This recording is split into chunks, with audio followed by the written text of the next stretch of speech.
Okay, here we go. Focus. Speed. I am speed. Within the Pixar universe, Cars is picked on. A lot. It's dumb, it's for 6-year-olds, they only turn out these movies to sell toys. Well, you're allowed to think it's dumb. Many 6-year-olds undoubtedly enjoy it, and yeah, Disney makes bank on selling these toys. That being said, I love Cars.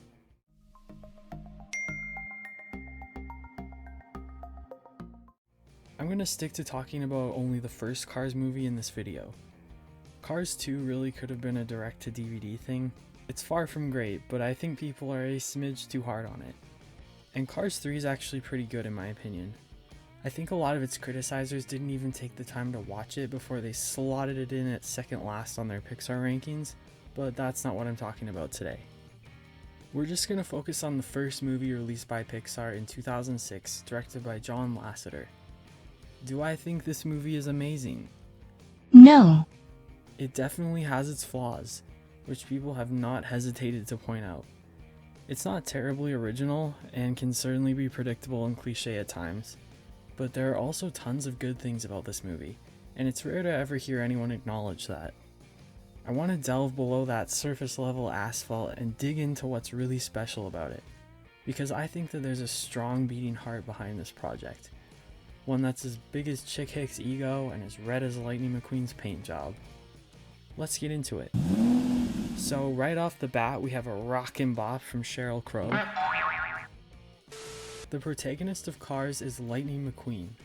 He's an extremely arrogant rookie racing for his chance at his first Piston Cup. After a 3-way tie, he must travel to California for the final race to determine the winner. On the way, there's a major mishap and Lightning finds himself in a little forgotten town called Radiator Springs. He manages to destroy the main road in town during his arrival, so after some debate it's decided that he can't leave until he repaves the road. What really makes this movie is Lightning's character arc. It's honestly a pretty simple arc. He goes from egotistical and selfish to humble and kind. But simple is not synonymous with bad, and I think Lightning's character growth is really well done. There are two main contributors to his arc, the setting and its characters. More specifically, Radiator Springs and its inhabitants. Let's talk about the setting first. Pixar are the masters of creative world building. We've seen their skills at their best in movies like Monsters Inc., WALL-E, Inside Out, and Coco. And I would put Cars right up there with the best. The way they transformed our human world into a world populated by living vehicles is both fun and impressive. Of course, it sparks many questions like, where are the people? Were there ever any people? Why do cars even exist if there weren't people? How do they get manufactured? But if you really want to enjoy this movie, you can't worry about things like that. Everything in this world is completely carsified, down to the smallest details. It's extremely immersive and sets the stage well for the story to unfold.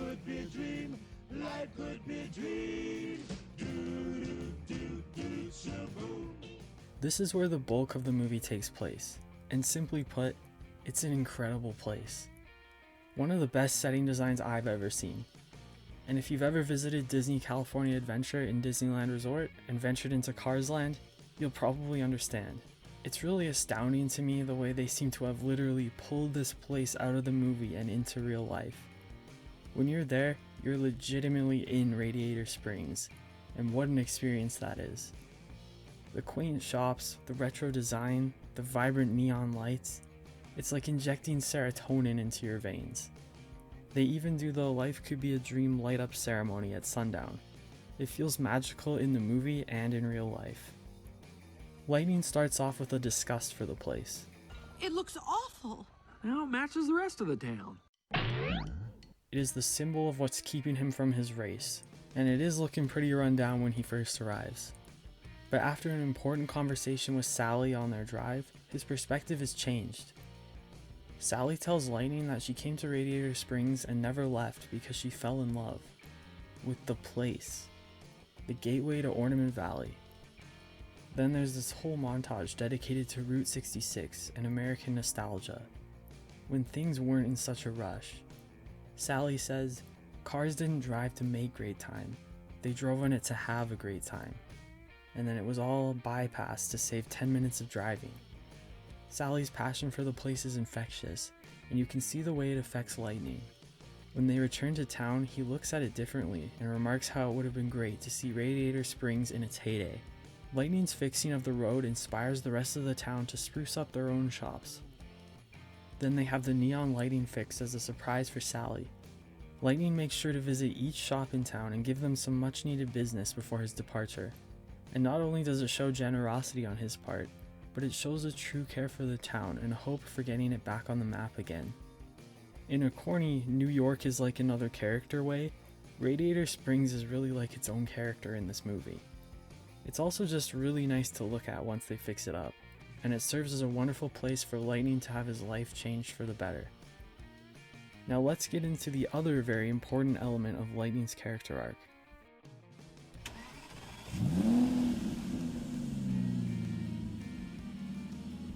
When you boil it down, it's really the cars that Lightning meets during his unplanned trip to Ornament Valley that change everything. Early on in the movie, it's established that while Lightning is extremely confident outwardly and seems to have everything going for him, he actually doesn't have any friends, and he's lonely. In Radiator Springs, Lightning meets cars that really challenge him and affect him in ways he's never experienced before. All the cars in town play a role in this, but there are three main characters that contribute to Lightning's growth the most.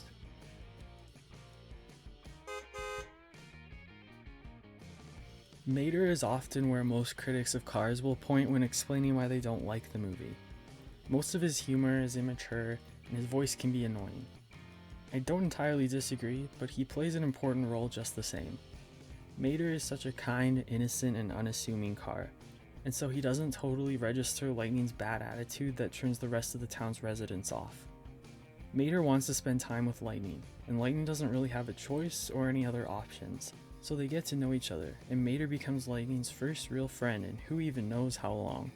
Lightning is ready to brush everything off, but after Mater refers to him as his best friend, you can see the impact it has on Lightning right in his face. It's nothing too deep, but it's an innocent, caring bond that forms between the two of them, and Mater is really Lightning's gateway into connecting with the rest of the residents in Radiator Springs. Their relationship also helps Lightning get over his aversion to rusty old cars. And I know this might be a bad time right now, but you owe me $32,000 in legal fees.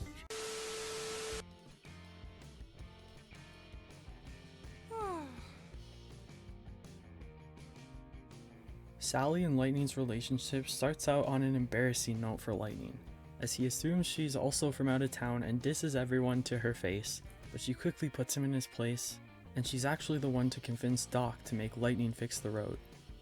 Despite them being at odds, there's an inherent connection between them that starts early on. They develop enough of a rapport that Sally decides to take a risk. They'd been keeping Lightning's gas levels low so that he wouldn't be able to drive away from town, but Sally fills up his gas tank and asks if he'd like to join her for a drive. She announces to everyone that she trusts him, and this is a huge moment for both Lightning's character arc and his relationship with Sally. Lightning could totally just drive off, and Sally knows this. He's even shown considering it for a moment, but he's been given an opportunity to show that he's grown, and to strengthen his relationship with someone he's begun to care about. When Sally says she trusts Lightning, he wants to prove to her that he is worthy of her trust, and so they take a drive. This is when Sally really opens up to Lightning.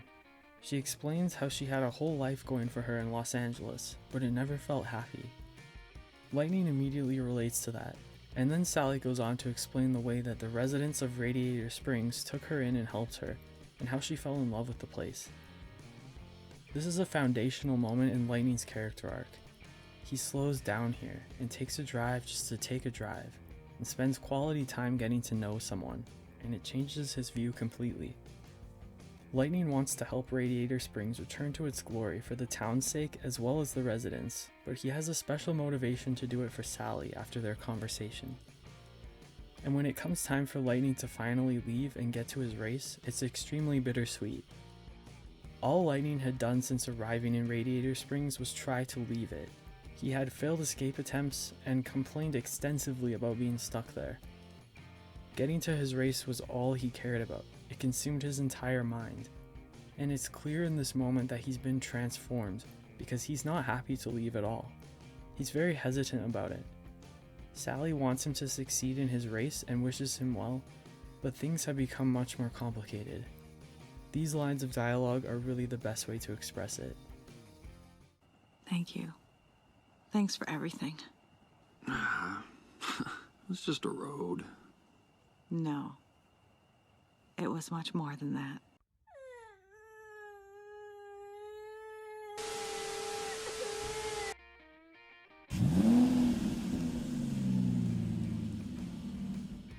Doc wants nothing to do with Lightning from the start. When he heard someone tore up the town, he wanted them to pay dearly. But as soon as he found out it was a race car, he wanted him out of town immediately. This is the first clue we get about Doc's past. The second comes when he offers to race Lightning for his freedom. After the results of this event, it's clear that there's more to Doc than we're seeing. Lightning gets very fixated on his failure to make the turn, as well as the things Doc says to him. It's not until Lightning happens upon Doc's garage where he keeps his piston cups that the truth comes out. As soon as Lightning realizes that Doc is the fabulous Hudson Hornet, his entire view of him Did a full 180. He went from calling him an idiot grandpa to having the utmost respect for him. After all, Doc had achieved what Lightning was desperately trying to do, and he'd done it 3 whole times. Doc explains that after his crash, the racing world turned its back on him. This betrayal tainted his entire view of the racing world and those who participated in it. Granted, Lightning was a selfish jerk when he arrived in town, but the main reason Doc wanted him out was because he didn't want any part of his past in the racing world to catch up with his current life in Radiator Springs. The negative things he'd experienced from racing were personified, or carified, in Lightning.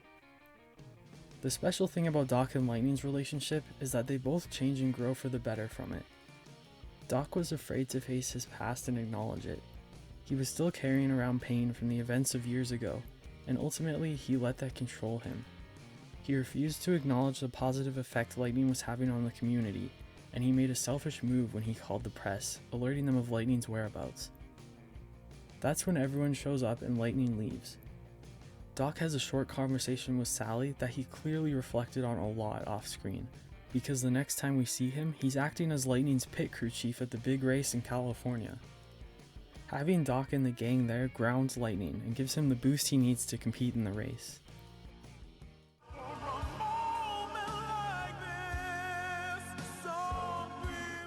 Then comes the true testament to Lightning's growth. After utilizing a skill he learned from Doc, Lightning is in the lead. He has the win in the bag. But Chick Hicks makes a really dirty move and takes out the king, causing him to have a nasty accident. Lightning notices this, and the sight of the king laying there after crashing immediately makes him think of Doc. In an incredible display of selflessness, Lightning slams the brakes and stops mere inches from the finish line. Chick crosses the line and wins the race, while Lightning goes and helps the king. He pushes him from behind and they cross the line, allowing him to finish his last race. There couldn't be any clearer proof of the way that Lightning has been transformed, and to me, it's an extremely touching act that puts a cap on his character growth in the movie, and it feels better than winning ever would have. As Doc says to Lightning afterwards, You got a lot of stuff, kid. a few nice moments that round things out are Lightning deciding to be loyal to Rusty's, who gave him his big break, even after being offered the huge Dynaco sponsorship that's usually reserved for the Piston Cup winner. Lightning makes sure to get Mater his helicopter ride, and he even advises a few Ferraris to show up at Luigi's tire shop, making his and Guido's entire lives, I presume. In the end, Lightning uses his publicity to put Radiator Springs back on the map, and not only that, but he now has a family and a home. To me, it's a simple story, but it's really effective. It's a fun and heartwarming journey about a character becoming better and having a positive effect on everyone around him in the process. The movie may be about cars, but to me, it's an effective, entertaining, and believable story that serves as a reminder to slow down and make sure to value and cherish the people and places in our lives. And these are the reasons why I believe wholeheartedly that Cars is good. Let's finish off by taking a few moments to simply revel in the beauty of Flo's V8 Cafe, because it is the single most beautiful creation in all of animation. Where's the Flo solo movie, by the way? Motorama girls, what's good? Anyways, thanks so much for joining me on this video. I know Cars isn't the most popular with older Disney fans, so I wanted to share the reasons why I like it, and hopefully it helps others to appreciate it a little more. I know it's just not going to appeal to some people, and that's okay. I've said my piece. Head on over to the Trove for more Disney content like trivia and rankings if you like that sort of thing, and consider hitting like or subscribe if you enjoyed this video. Thanks so much, and I'll see you next time.